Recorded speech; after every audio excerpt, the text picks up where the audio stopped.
first you have the power on. Have the power on. When you want to get the water, unafanya tu namna hiyo. And it turns, inavuta maji. As you can see, there's some water there. And once you're done, unafinya the same. We're going to hit the water. Where is it? There's a heating button. Unafinya hapo. And it starts heating. Let's see how fast the water will boil. It can easily come out like that. And you can be able to see the water boiling in a few seconds.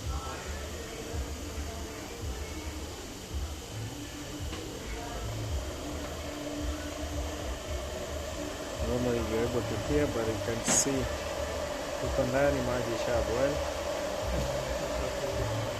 And the temperature is changing. Temperature is rising. Maji ina boil. And you can see some fumes over here, meaning that the water is boiling. And now once the water has boiled,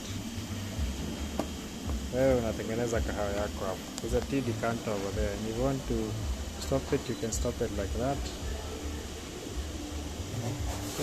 It's too hot.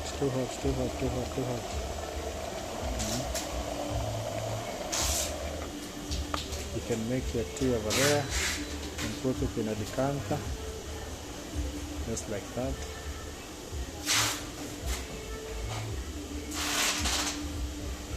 And then you can let your coffee stay warm for the rest of the day. Just come and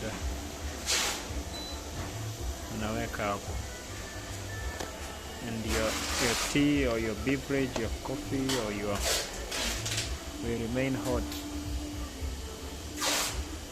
And basically that's it.